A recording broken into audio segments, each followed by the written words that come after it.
Hey YouTube.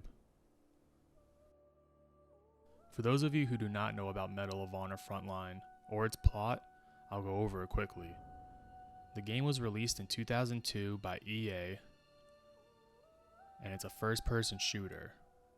You play as James Patterson, aka Jimmy Patterson, during the events of World War II. The video game is broken up into two main missions objectives. The first part is after D-Day, Operation Overlord. The OSS sends you to a port in Lorient, France to disrupt any submarines, any boats, and gather any intel documents that you can find. And then after this, the OSS gets information about a secret weapon that the Germans are developing. We don't know what this is or where it is. And throughout the game, you get answers to these questions. And you eventually find out that the secret weapon is an airplane called the HO-229. And if the Germans get it out of the prototype stage into production, it would have changed air superiority in their favor during the war. So Jimmy's tasked with stealing the airplane and doing it in a timely manner before the aircraft facility gets bombed.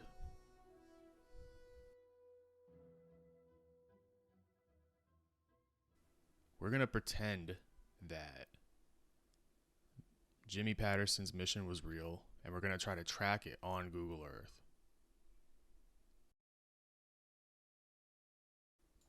The game starts off with Jimmy Patterson storming the beaches of Normandy, D-Day, Operation Overlord. June 6, 1944. Patterson arrives in Dog Green sector of Omaha Beach on D-Day. And here are those screenshots. If you know, you know.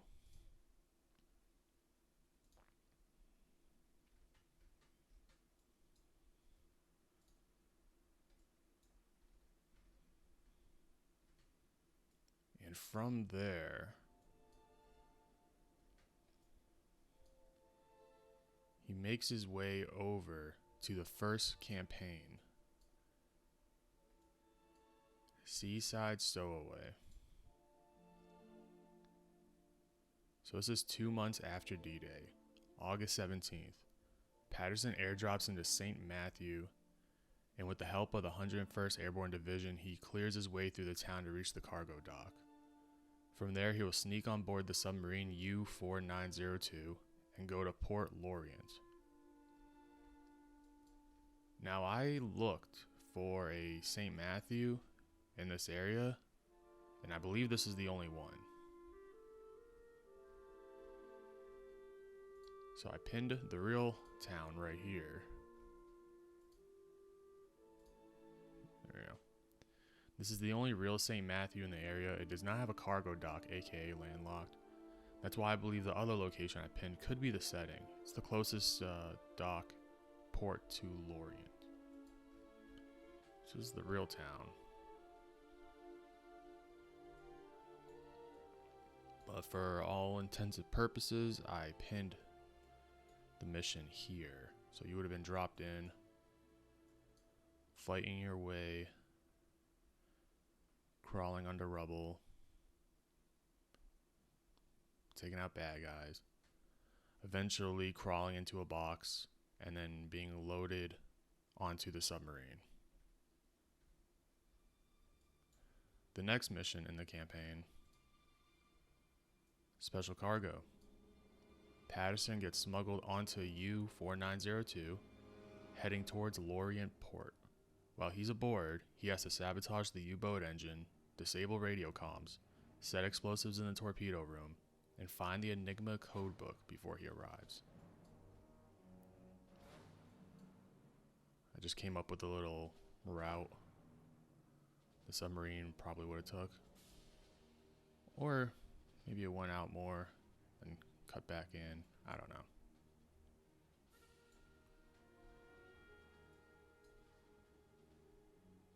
And here's those screenshots for that. Love it. The next mission, Eye of the Storm.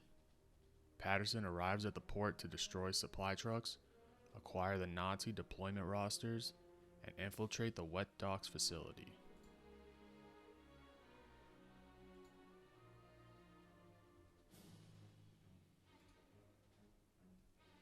So you would have arrived, gone off here somewhere, came down just like in the video game,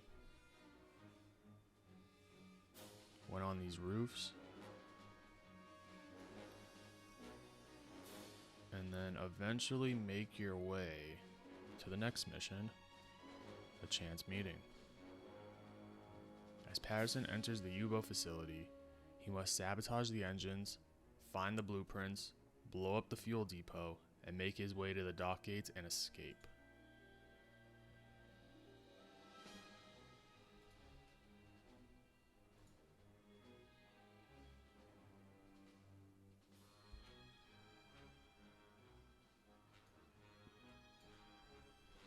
And this is August 18th in the game. And that ends the first campaign. When I found this area,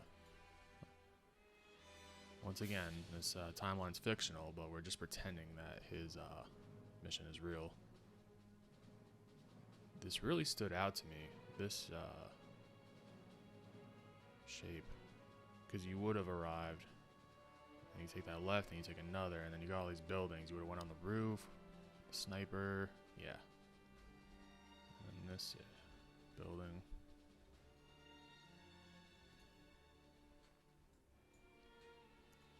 So that ends that. On to the second campaign.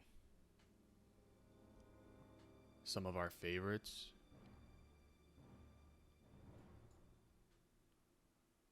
Rough Landing.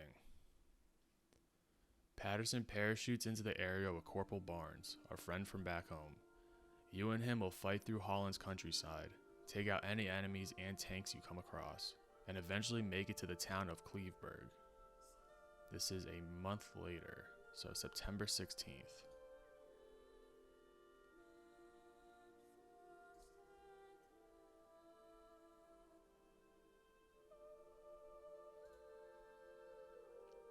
Now I highlighted these areas because if you look at the real Operation Market Garden map, a squad or more from the 82nd Airborne did land somewhere in this area.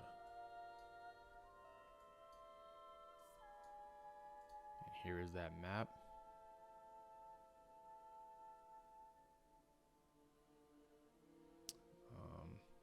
I don't know how accurate the game depicted where they landed, but as you can see, future content in the game, Nijmegen and Arnhem, we'll get to those.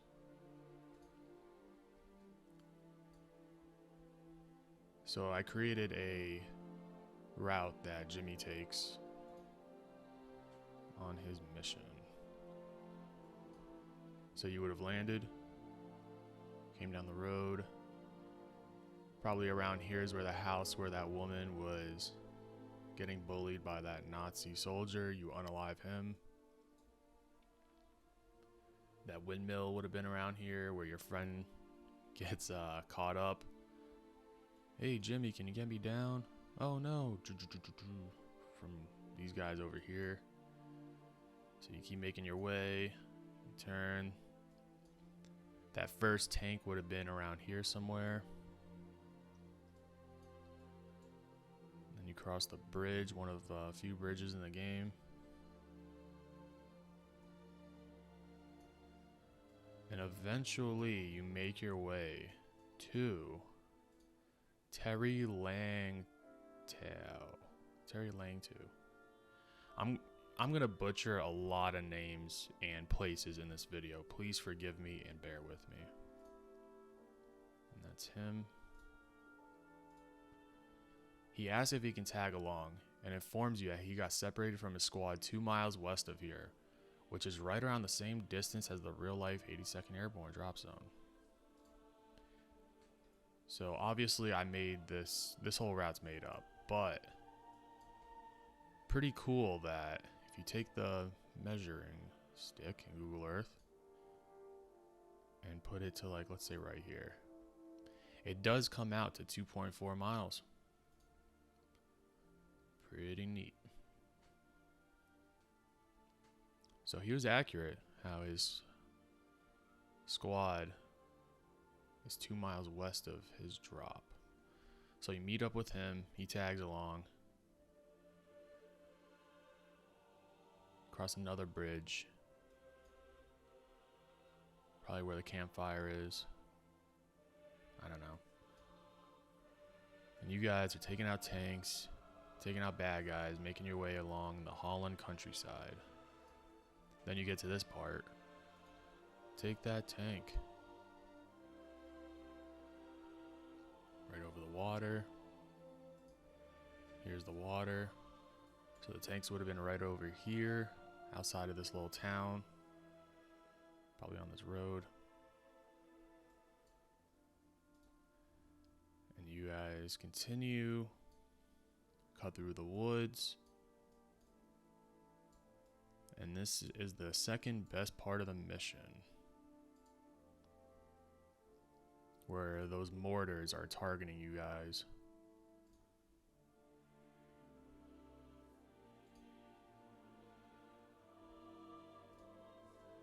They would have been over here. Yeah. You guys remember.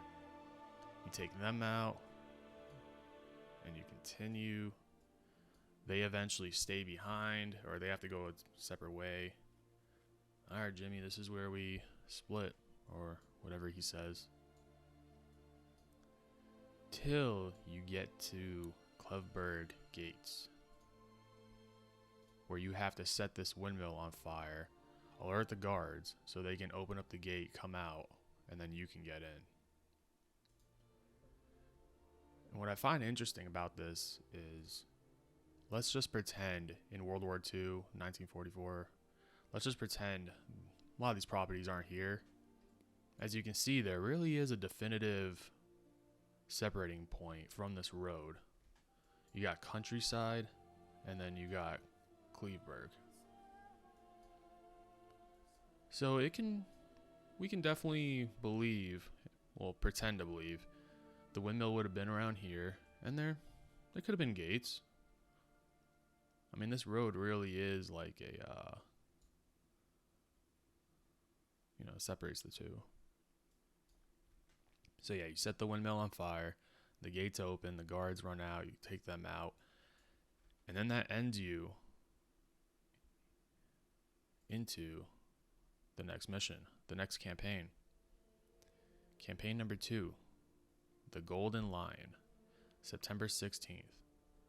Patterson fights his way through Cleveberg to find the bar of the Golden Lion, but before he reaches his objective, he will sabotage the Nazi vehicles in the area and meet an ally in a garage so you can get an officer uniform and blend in at the bar.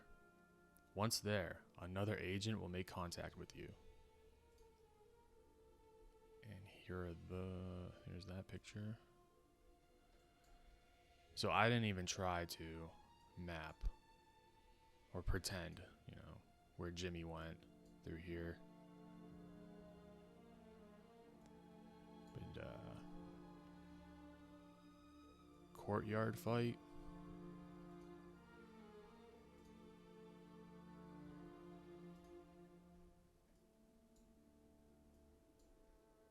I also pinned this next to the canal. Because there is a time where he parallels the water. And here's the water.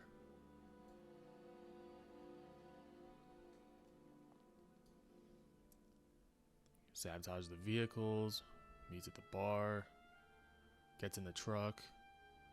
Fighting in the grass. Towards the end of the mission. And this looks kind of realistic. Let's see how this looks in real life from street view.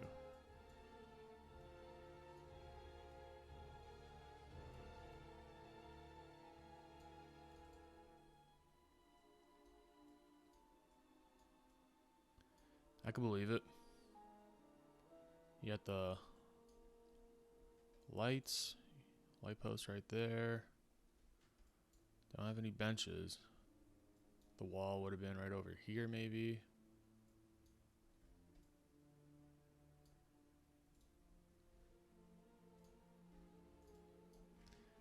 And from here, let's go back to north-south. From here, you escape Cleveburg onto the next mission, Operation Rapunzel. Patterson will disguise himself to look like the kitchen staff, infiltrate the manor house, and find any documents, maps you can, while also trying to find where your ally Garrett is being held captive. Now, I tried to look for any mansion, manor house type around there, and I could really only find that at least matches the mission building.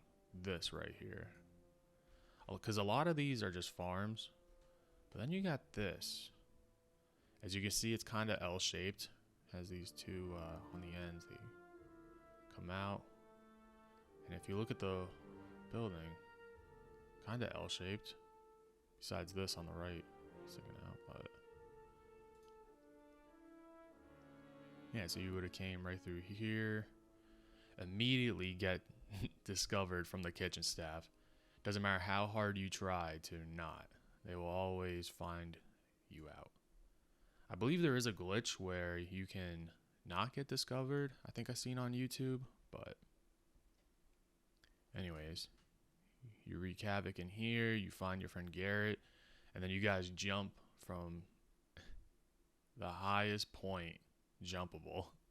I forget if it was onto like a haystack or the truck. Forget, but you guys would have jumped out. And then on to your next objective. So just to recap, from this point,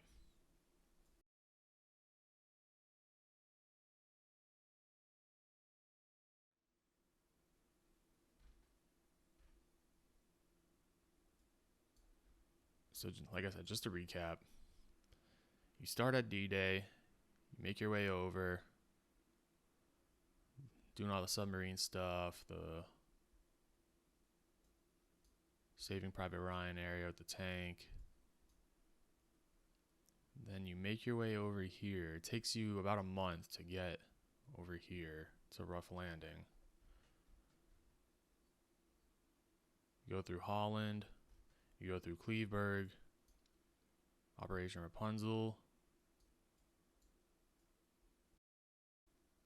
and then on to Nijmegen Bridge.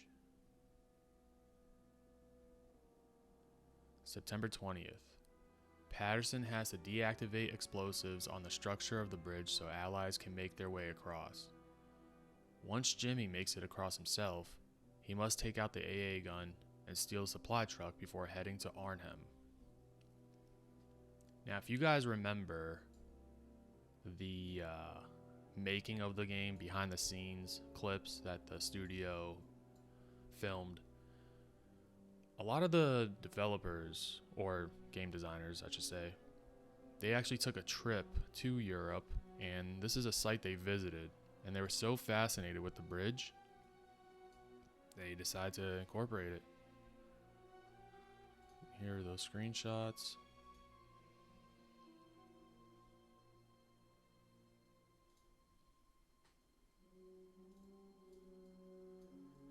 And I saw this area, which looked pretty familiar.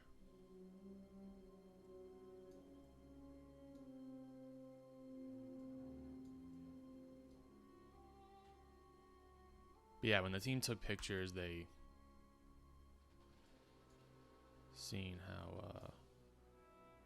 saw how underneath the bridge looked.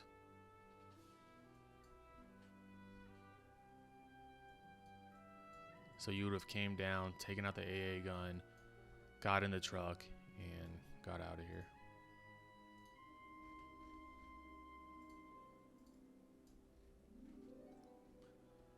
On to your next mission. Yard by Yard. Now they actually The game actually had a little flub here because Operation Rapunzel 916 and then Yard by Yard is 912. Nijmegen Bridge 920. So they I don't know if they did this on purpose or it was just an oversight. This timeline doesn't really make much sense, seeing how you go from here and then you would have went all the way to Yard by Yard 912, came all the way back to Operation Rapunzel, and then gone to Nijmegen Bridge, and then Arnhem Nights. That doesn't make any sense. So for this video's sake, we're just going to pretend that the studio messed up. You go from here to the bridge to Yard by Yard, not all this back and forth. But yeah, from Nijmegen Bridge mission, you go to Yard by Yard. And this area I highlighted. In World War II, this area is held down by the 1st British Airborne Division. Patterson meets with them here before heading into Western Arnhem. And that's their symbol. So you would have met with them. Yard by yard, Patterson fights his way into the center of Arnhem to meet up with Sergeant Kelso of the 1st British Airborne Division.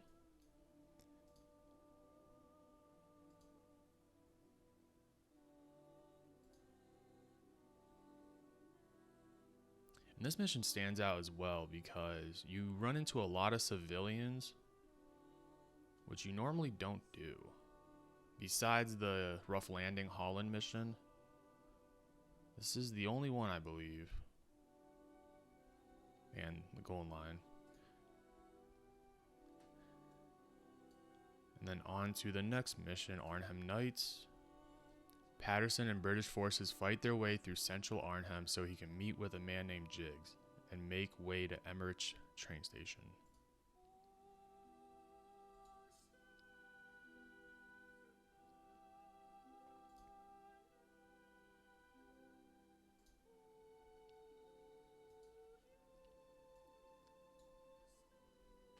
And this game does two things really well. It incorporated the solo spy-ish kind of journeys of Jimmy Patterson, just like other previous Medal of Honor games, where you're just solo on your own mission. But Arnhem Nights, and just like St. Matthew, Seaside Stowaway, they throw in other soldiers to fight with you. And just like Rough Landing.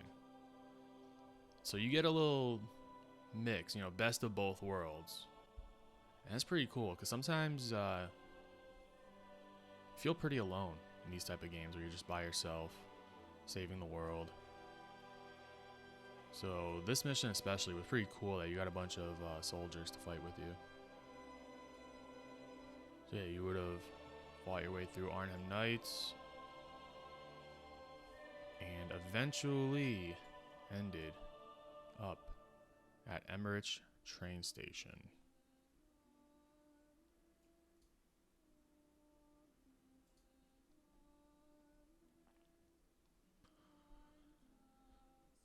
Patterson's hotel is right across from the train station. He needs to board the train and head to the German secret facility where they are building the HO-9, the prototype aircraft where Jimmy has to discover where it is so the Nazis don't continue to develop it and put it into production.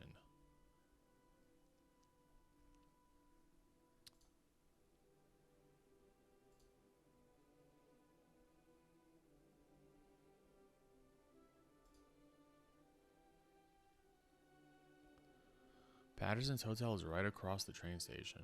That's pretty intense. Considering Jimmy likes to start on the outskirts mainly in all his missions, and then he works his way to his objective. His hotel's right across the train station. So let's see what that would have looked like.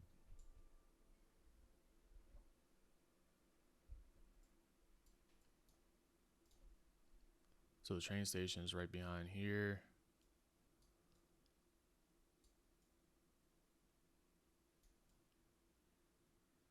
So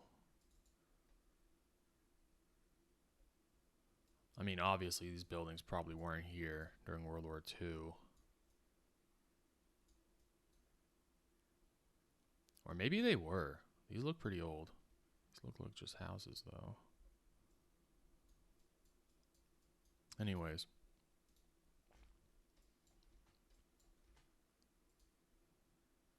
Oh, there we go.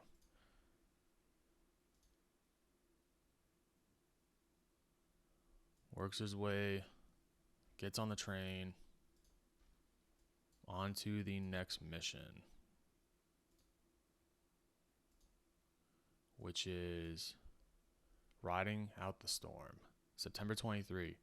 Patterson boards the back of Sturmgeist's armored train. He has to work his way to the front where he believes Sturmgeist is located. He needs to eliminate him and take his briefcase. Meanwhile, he has to disable any radio transmissions and take out any enemy's vehicles he can along his route. That's the loading screen. I didn't want to actually map where the train tracks really lead, so I just put this line. This very long line.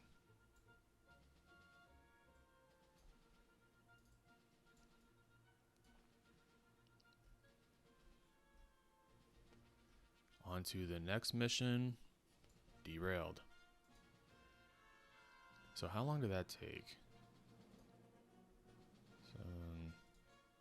So 3 hours. So that was a 3-hour train ride.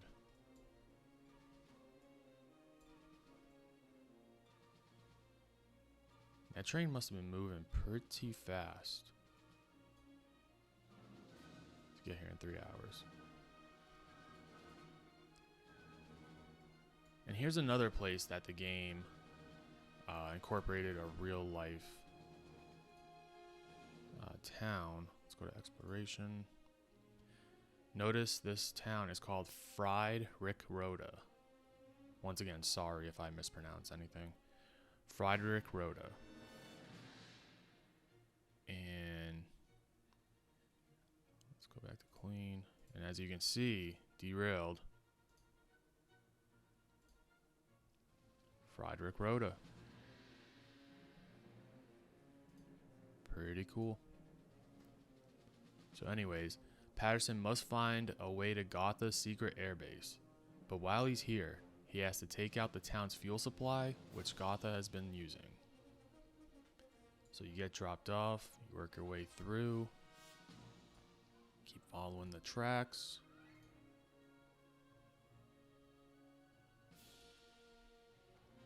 Keep following the tracks. Almost there. And this could be accurate too, because notice how the tracks are like kind of outside the town of Friedrichroda.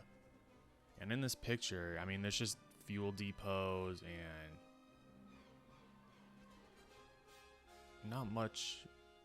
It doesn't go through the town is where I'm getting at. So this is accurate as well. Looks like it's kind of on the outskirts of the town, and in real life, that's where the train tracks go. Then you eventually get to the bunker. A little throwback to D-Day. You take them out. Keep making your way down. And then the exit tracks. Derailed. Exit.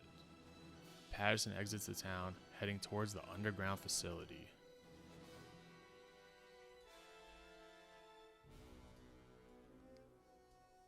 So from there,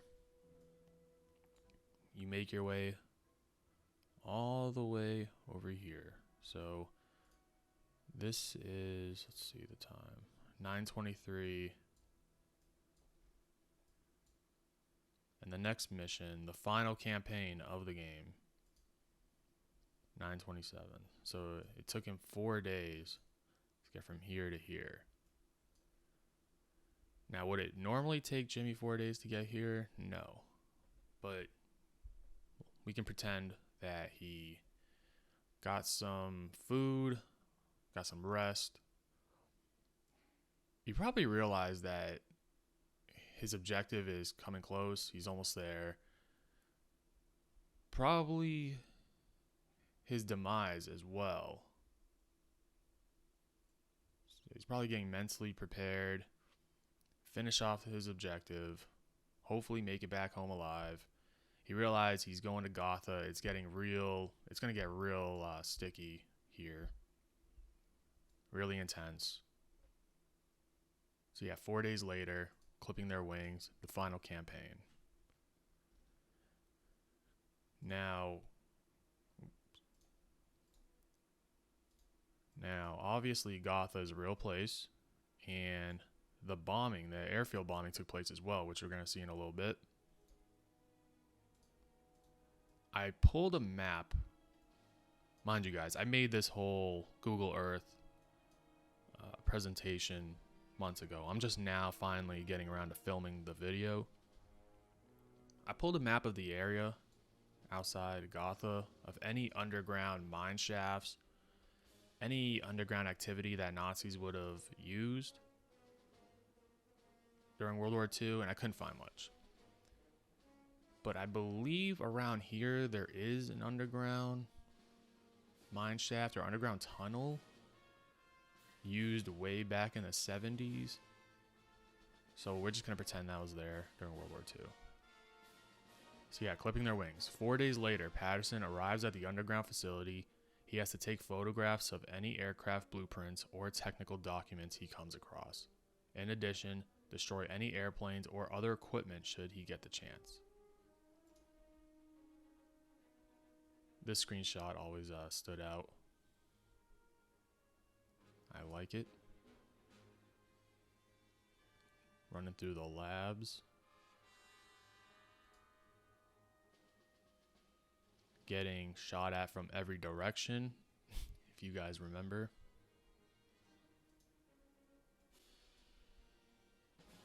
Then you eventually make your way to enemy mine. Possibly the funnest part of the game as far as arcade style, blow up everything, unalive as many people as you can.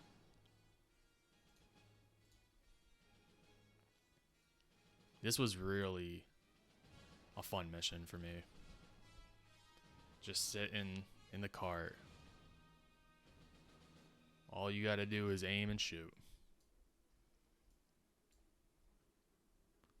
Patterson has to continue through the mine shaft to reach the radar installations. So you go through here till you get to this mission under the radar. Patterson has to find demolition charges and disable both radar stations. After that, he must radio the Allies his exact location and find where the HO-9 is being held. He doesn't have much time. If you guys remember, if you played this on a harder difficulty back in the day, those guys in the bunker, they gave you a real tough time. I failed this mission quite a bit. So yeah, this could have been one of the radar stations that I have pinned.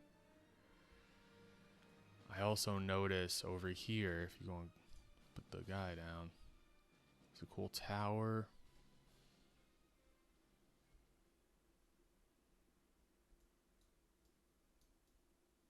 Hello there.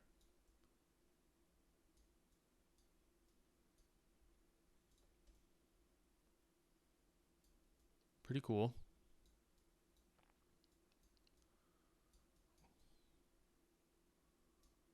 So that's Gotha, the real town.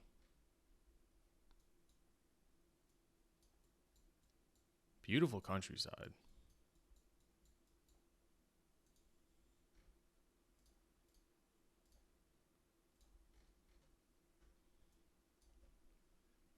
And then you make your way to the final mission, stealing the show.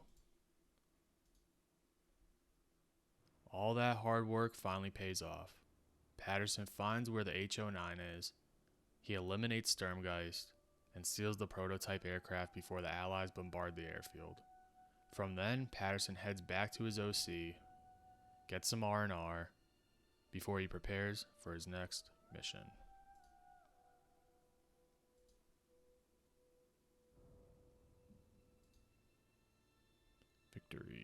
And that's the HO9 prototype aircraft right there.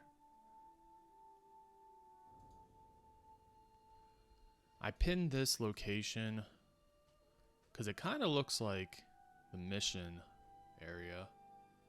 It's not too big. You would have came through, stolen it, came out, and then the airfield would have been probably right smack in the middle. Fly off. This picture. See the tree lines? Here, the tree lines. So these houses probably weren't here during World War II. I'm buying it. Now the real aircraft bombing run is right over here, actually.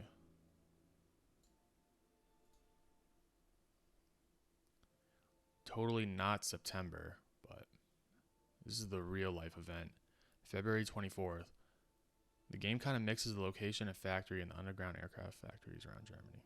But here's the real Gotha bombing. Notice this rectangle right here. I believe this would have been the air base. Notice this road, this half a square. And then notice Gotha's main road right here. And here's the real picture. See the rectangle, half a square, and then Gotha's main road.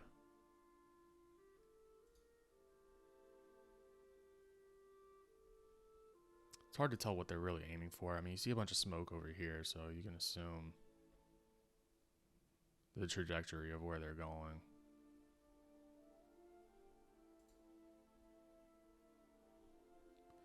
Pretty cool. Cool stuff.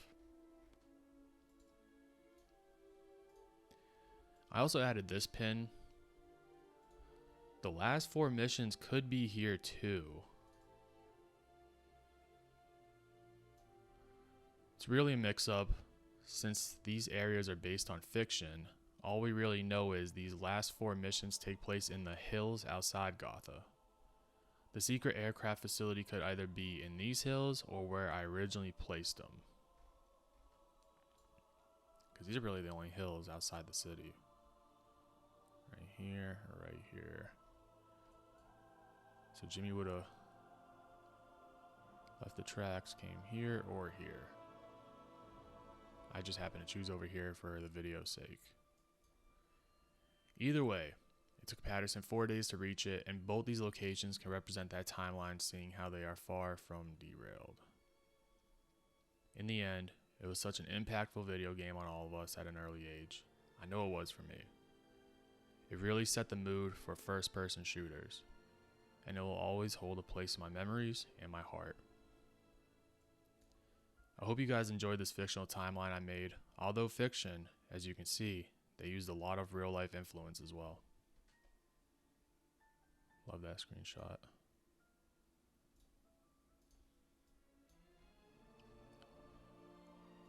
So yeah, this is Jimmy Patterson's Trek, objective, missions.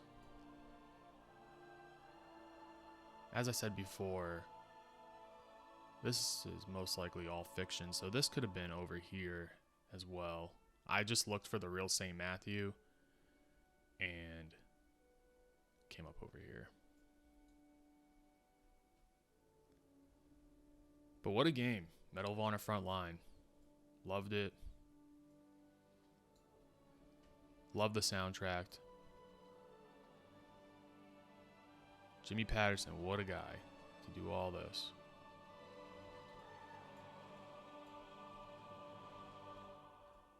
But that's it for this one. If you stuck around this long, I appreciate it. And until the next video, thank you.